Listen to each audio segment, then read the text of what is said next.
Exodo Kapitulo 6. Sinabi ni Yahweh kay Moises, "Makikita mo ngayon kung anong gagawin ko kay Paraon. Hindi lamang siya mapipilitang pumayag na kayo'y umalis, ipagtatabuyan pa niya kayo." Sinabi ng Diyos kay Moises, "Ako si Yahweh. Nagpakita ako kina Abraham, Isaac at Jacob bilang makapangyarihang Diyos, ngunit hindi ako nagpapakilala sa kanila sa pangalang Yahweh. Gumawa ako ng kasunduan sa kanila at nangako akong ibibigay sa kanila ang Kanaan, ang lupaing tinirahan nila noon bilang mga dayuhan.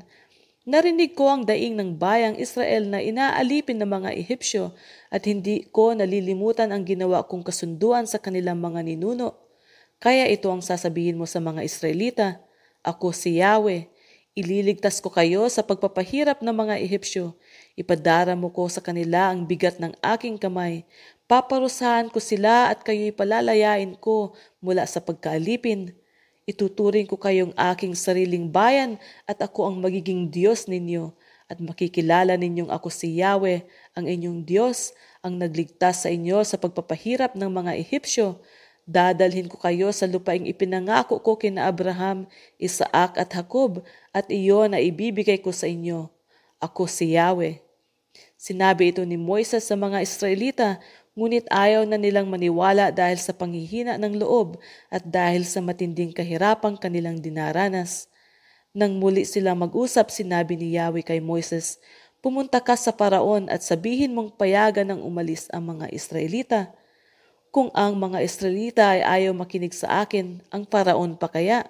Ako'y hindi mahusay magsalita, sagot ni Moises.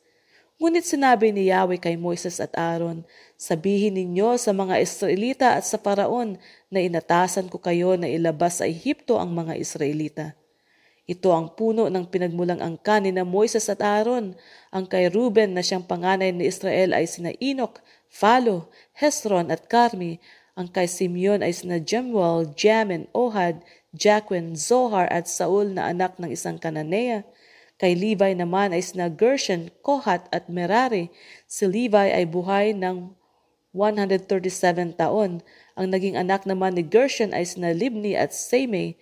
Ang kay Kohat naman ay sina Amram, Izar, Hebron at Uziel. Nabuhay si Kohat ng 133 taon. Naging anak ni Merari sina Mahali at Musi. Ito ang mga angkan sa lipi ni Levi. Napangasawa ni Amram si Jochebed na kapatid ng kanyang ama at naging anak nila sina Aaron at Moises.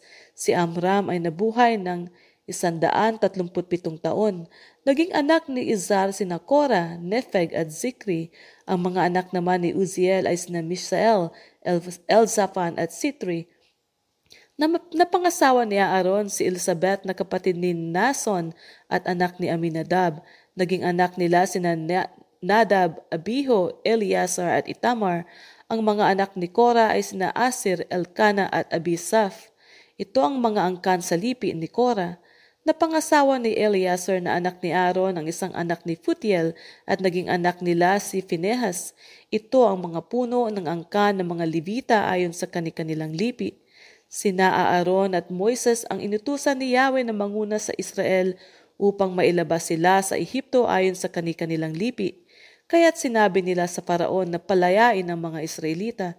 Nang si Moises ay kausapin ni Yahweh sa Ehipto, ganito ang sinabi sa kanya, "Ako si Yahweh, sabihin mo sa Paraon, sa hari ng Ehipto, ang lahat ng sinabi ko sa iyo."